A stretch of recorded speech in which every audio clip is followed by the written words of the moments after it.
Continuamos aquí en Revista Tele 15, vamos a la entrevista central y tenemos el grato placer de contar hoy con la presencia de José Montalvo, presidente de ACOPROVI. Vamos a hablar de construcción, hablar de un tema que es muy importante para la población, sobre todo lo que tiene que ver con el tema de las construcciones en la República Dominicana. Les damos la bienvenida.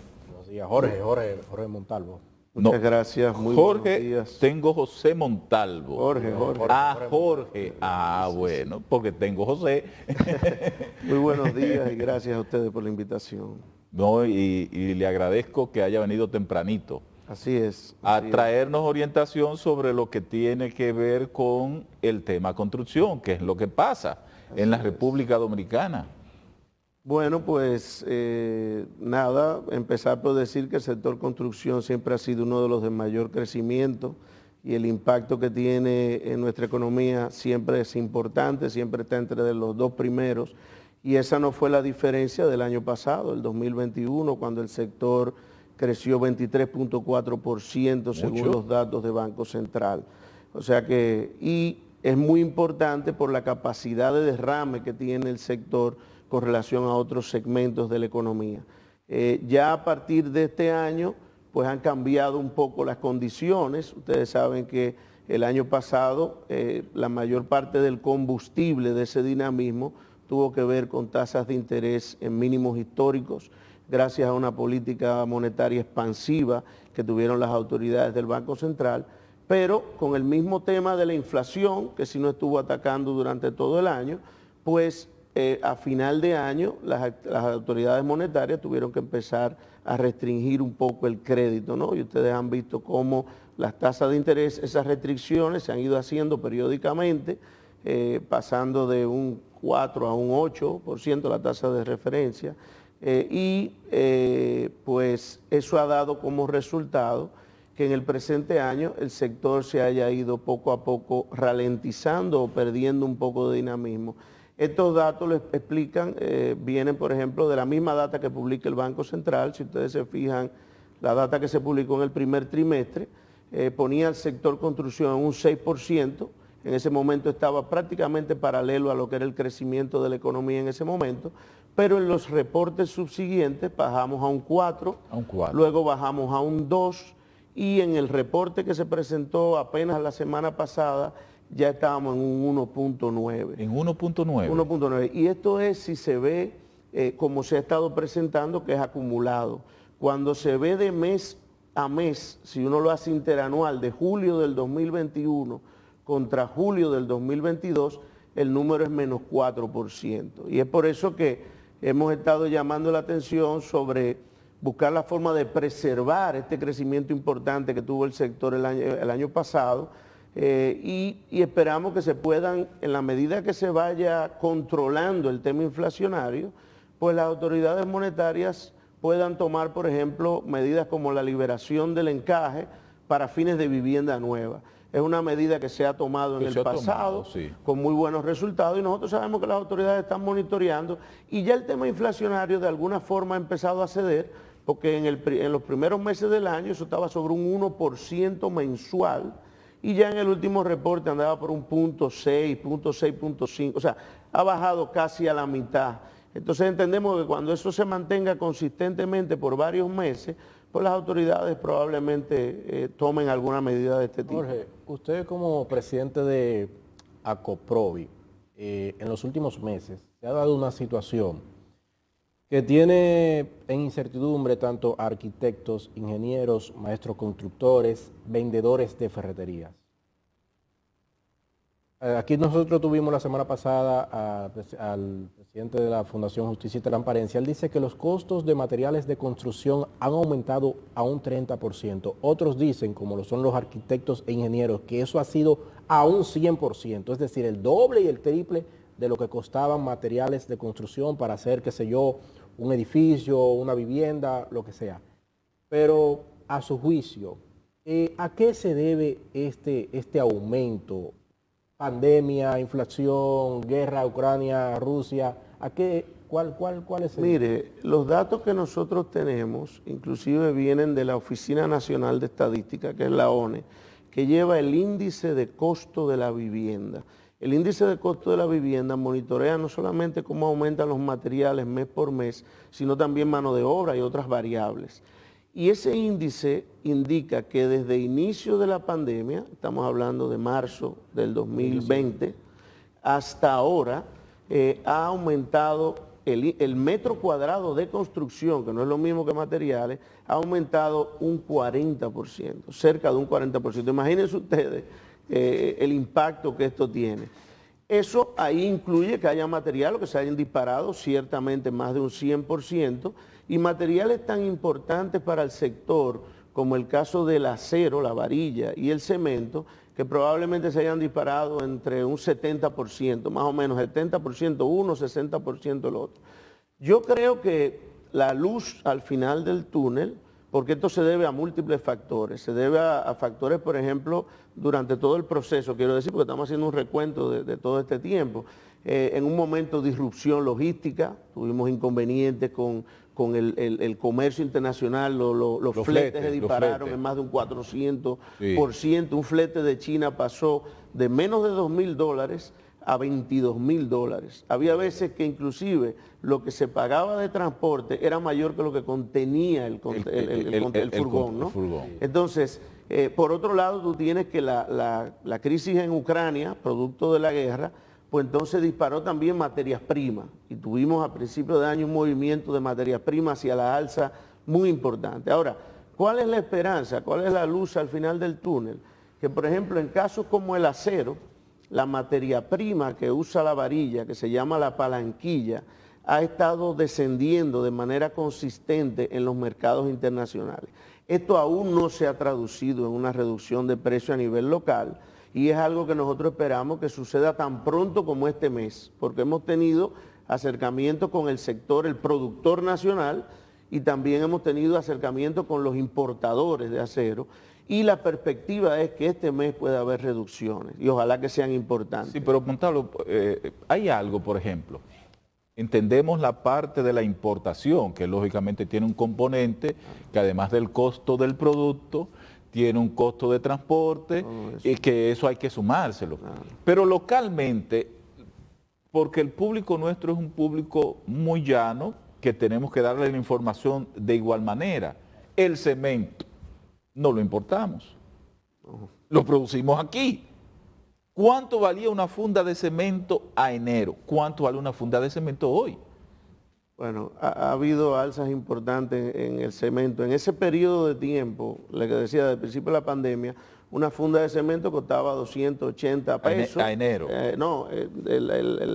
principio de la pandemia. De la pandemia. Y ahora sobre los 440 pesos, o sea, más de casi el doble, ¿no?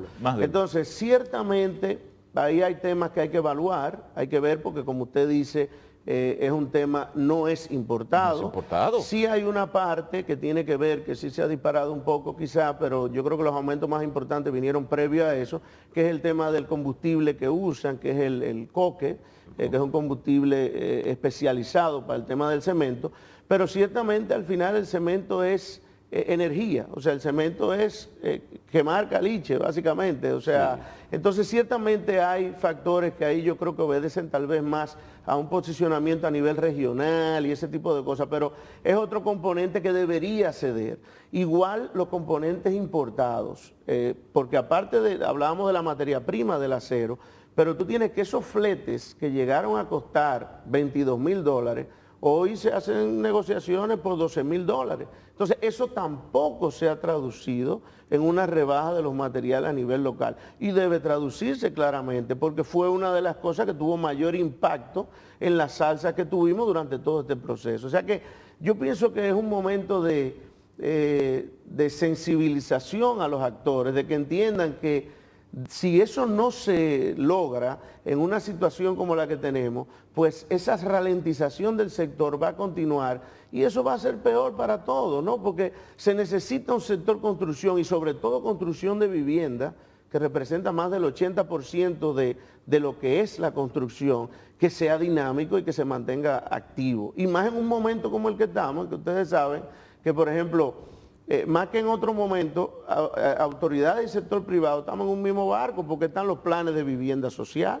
Sí. Y los planes de vivienda social necesitan estabilidad y necesitan estabilidad para que el sector privado participe en ello, porque son segmentos donde un aumento de 1.000 pesos en una cuota de banco puede ser la diferencia entre que usted pueda acceder o no a una vivienda. Entonces, esto hay que verlo con mucho detenimiento y ponerle asunto a ese tema. A eso iba, Jorge. Daniel dijo algo detrás de cámara muy importante. A pesar de esos aumentos de esos materiales para la construcción, nosotros vemos que se siguen construyendo edificios, siguen construyendo torres. Mire detrás de nosotros. Mire detrás de nosotros.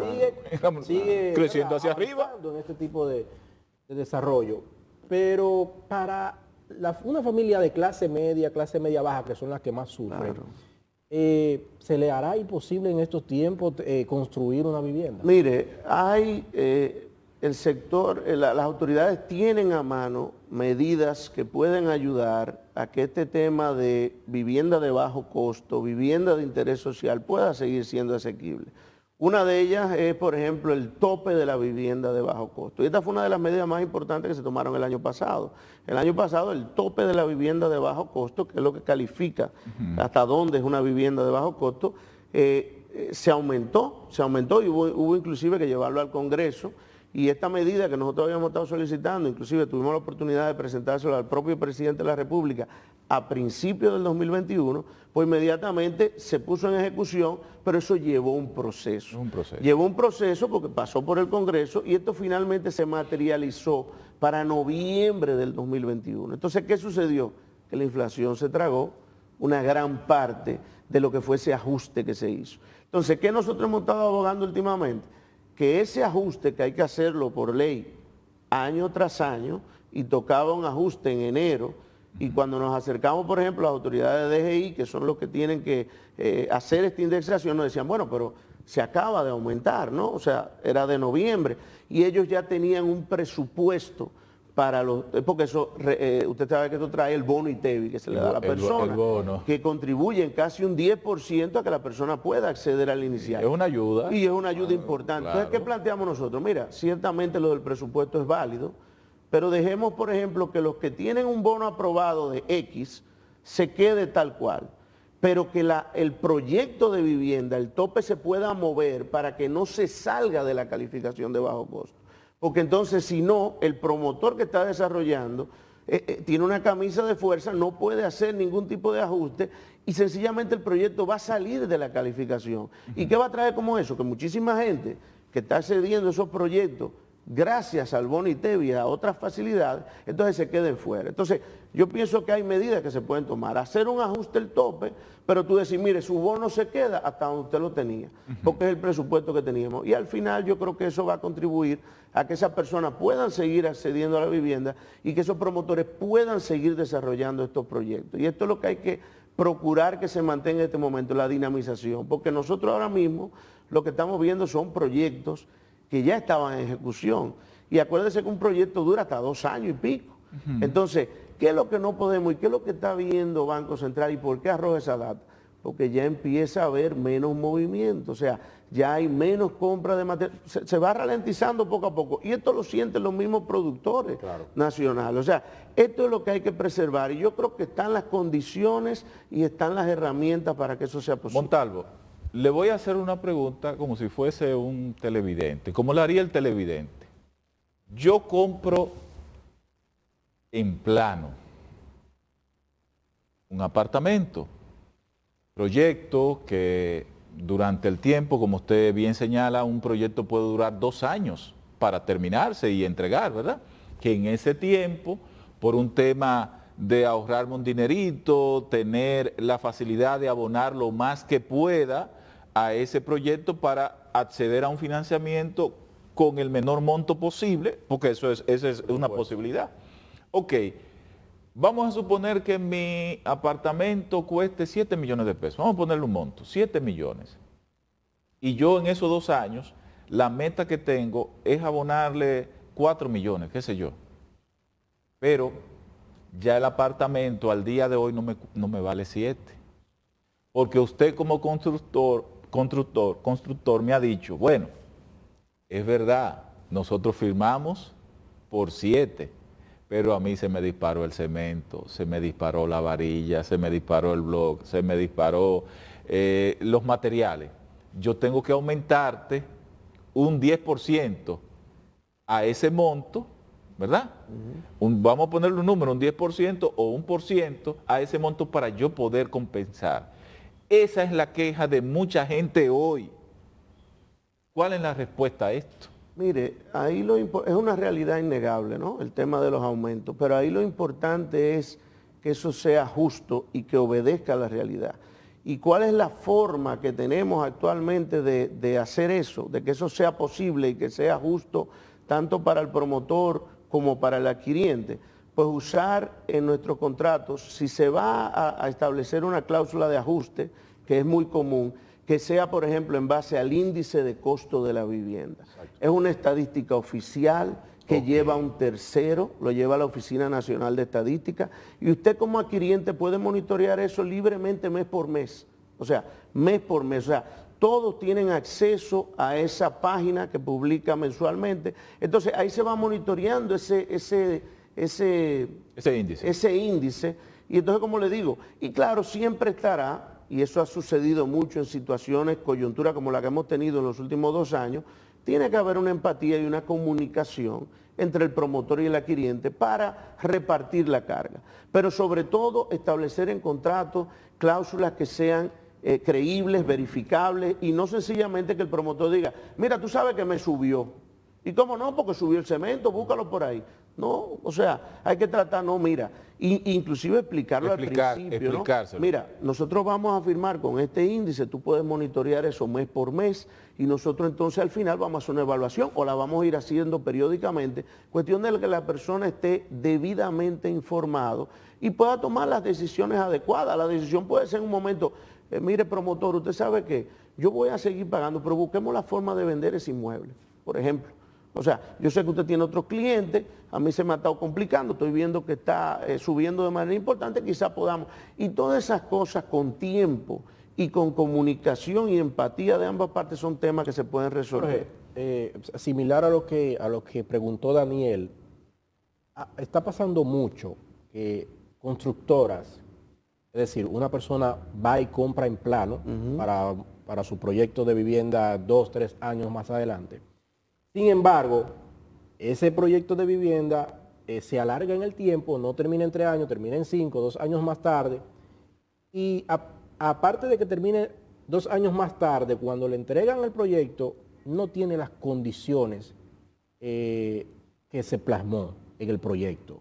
No tienen electricidad, los apartamentos o el proyecto de vivienda está en muy malas condiciones y ha habido mucha denuncia con eso. O sencillamente no cumple con lo que se prometió en cuanto a la venta. Mira, a lo que iba a ofrecer. Eso es como los bancos. O sea, usted tiene que acercarse a los promotores. O sea, cuando uno va a tomar una decisión tan importante como es la adquisición de una vivienda, que probablemente sea el activo más importante que tendrá una familia en toda su vida, hay que evaluar bien a quién comprar, ¿no? O sea, hay que hacer cierta indagatoria, o sea, usted hace indagatorias básicas para dónde va a sacar una cuenta de banco. Sí. Pues entonces con un constructor es lo mismo, o sea, tratar de ver la credibilidad, proyectos realizados. Hay gente, por ejemplo, que una de las cosas que se estilan es, mira, yo quisiera conocer un proyecto anterior o quiero ver una etapa previa de este proyecto. O sea, hay veces que son proyectos, como tú decías, a veces se hacen a 5 años porque tienen diferentes etapas. Entonces, un referente importante, veo la etapa anterior, veo el tipo de terminaciones y calidades, me doy cuenta que ciertamente lo que me están ofreciendo es lo que me van a entregar, pero todo eso hay que dejarlo muy claramente establecido en el contrato. Y a veces hay publicidad en las páginas. Entonces, hay veces que son imágenes conceptuales, que tú lo vas a estar decorado el apartamento, tú no puedes esperar que... Sí. Y lo dice, estas son imágenes conceptuales para fines de venta, porque no te lo van a entregar con la cortina, las lámparas, no, pero sí fijarse... Sí, la gente lo quiere igual. Pero sí, claro, pero sí fijarse en las terminaciones. Por ejemplo, piso de porcelanato. Bueno, exacto, yo tengo que constatar que mi piso sea de porcelanato. Accesorios importados. Bueno, mira, déjame ver qué nivel... O sea, ese tipo de cosas. Pero es sobre... Y yo creo que cada vez más tenemos un comprador cada vez más educado. O sea, las mismas redes, las páginas, o sea, ya todo el mundo tiene un teléfono inteligente y puede indagar y puede ver. Y como les digo, hay que ver siempre, leer su contrato. O sea, hay una oportunidad, siempre el contrato Dedíquele tiempo a eso. Dedicarle el tiempo, porque usted está haciendo la inversión probablemente más importante de su vida. Entonces, eso no es comprar un velocímetro. Si usted va a comprar, es la recomendación de Montalvo. Si usted va a hacer esa inversión que es tan importante, ¿verdad? Que será de toda su vida, ¿por qué no dedicarle 3 horas de su vida en ese momento a leer ese contrato? A leer ese contrato al pasito. Mire, yo me lo quiero llevar para leerlo más detenidamente, ver más o menos. Pero inclusive ya hay la oportunidad, te lo envían hasta por email. Mire, pues mándelo, venga, y usted lo chequea. Pero hay algo, Montalvo, por ejemplo, el sector de ustedes, el sector construcción, que es muy pujante, producto de ese mismo dinamismo, ha sido invadido por diferentes sectores. Uno, se tiene la percepción del tema del lavado de dinero. Se tiene la percepción de que gente sin experiencia incursiona en el levantamiento de proyectos. Y por eso entonces le pregunto, apoyan 2 preguntas en una. ¿Apoyan ustedes la ley de extinción de dominio? 1. Y apoyan ustedes hacer una especie de sedazo. ¿Cuántos son ustedes en Acoprovi? Con Mire, para empezar con una de las 2. 3 preguntas. En Acoprovi somos unas 300 empresas 300. Formales del sector construcción. Y apoyamos la ley de extinción de dominio y apoyamos en su momento la ley de lavado, que ya tiene ya como algunos 6 años probablemente. Y tanto la apoyamos que inclusive nos ofrecimos en su momento a que varias empresas de Acoprovi fueron partícipes de un primer piloto para todo este tema del comisario, todas esas implicaciones que trajo la ley. Todo ese proceso. Todo ese proceso. Y nos hemos mantenido ofreciendo a nuestros asociados las herramientas adecuadas para que puedan estar al día con todos esos temas, ofreciendo capacitaciones periódicamente. Hace apenas 1 mes, 2 meses se ofreció una capacitación que son, de acuerdo a la ley, hay que hacerlas. O sea, no es solamente que tú quieras, sino que tú tienes que tener en tu empresa el referente de que has hecho esa capacitación. O sea que en ese sentido apoyamos todo este tipo de normativa que lo que buscan es al final protegernos como sector. Esa es la realidad, ¿no? O sea que por eso la apoyamos. Y en el otro caso, ciertamente hay profesionales de muchas áreas que pueden incursionar en el sector a nivel de inversionista, y eso está bien. O sea, está bien que usted, mira, yo voy a invertir, un médico, un empresario de cualquier tipo, invierte en construcción. Bueno, muy bien. Ahora, usted lo que tiene que tener es el personal adecuado para hacer eso. O sea, si usted va a hacer eso y usted sometió, y eso no en la formalidad sucede así. ¿Por qué? Porque usted tiene que llevar unos planos al Ministerio de la Vivienda en el que pasa por profesionales de la estructura, profesionales eléctricos, sanitarios, no sé qué, y se hace toda una depuración de ese proyecto. Y luego en sus obras usted tiene que tener el personal capacitado. O sea que yo en ese sentido estoy de acuerdo con que las instituciones públicas hagan las verificaciones que tengan que hacer para que todos los proyectos tengan toda su permisología adecuada. Y si tiene su permisología adecuada, es muy probable y es casi seguro que estén siendo llevadas por profesionales del área, que es como debe ser. Bueno, agradecemos a Montalvo, Jorge Montalvo, presidente de Acoprovi, haber estado con nosotros, traernos las orientaciones que andábamos buscando. Claro, porque como bien él habla, es una inversión muy importante. Su primera vivienda o su segunda vivienda es una inversión y a la cual tenemos que prestarle mucha atención. A ustedes también les invitamos para que mañana estén con nosotros en otra propuesta de la revista Tele 15. Pasen todos buenos días. Bye bye.